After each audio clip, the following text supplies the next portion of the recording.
अस्सलामुअलैकुम नाजरीन, KBN news में आपका इस्तकबाल है। मैं हूं सानिया। अब आइए सबसे पहले नजर डालते हैं हेडलाइंस पर। सियालकोट में इंसानियत शर्मसार, एक शख्स को मॉब लिंचिंग के बाद नजरियातिश कर दिया गया। गवालपारा जिले धोबरी गवालपारा के सरहदी इलाके कुल्हाड़ा गांव में जंगली हाथी के हमले में मां बेटा शदीद जख्मी हो गए। पुलिस ने बताया कि खुराक की तलाश में जंगली हाथियों का झुंड कल रात रिहायशी इलाकों में पहुंचा और हंगामा आराई शुरू कर दी। वजीर आजम 7 दिसंबर को गोरखपुर का दौरा करेंगे और 9,600 करोड़ रुपए से ज्यादा मालियत के तरक्याती प्रोजेक्टों को कौम के नाम वक्फ करेंगे।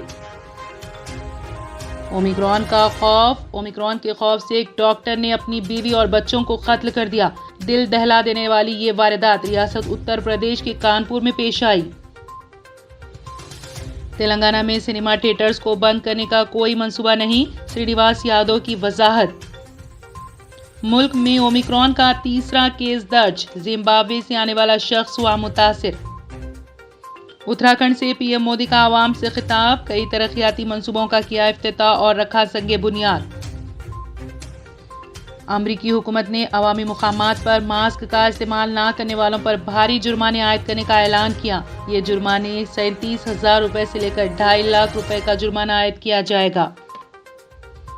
अगर आपने हमारे चैनल को अभी तक सब्सक्राइब नहीं किया है तो यहाँ पर रेड कलर का सब्सक्राइब बटन दिख रहा है, उसे क्लिक करें और हमारे चैनल को सब्सक्राइब कीजिए और साथ ही साथ बेल आइकन को भी क्लिक कीजिए, जिससे आपको ताज़ा अपडेट मिलती रहे।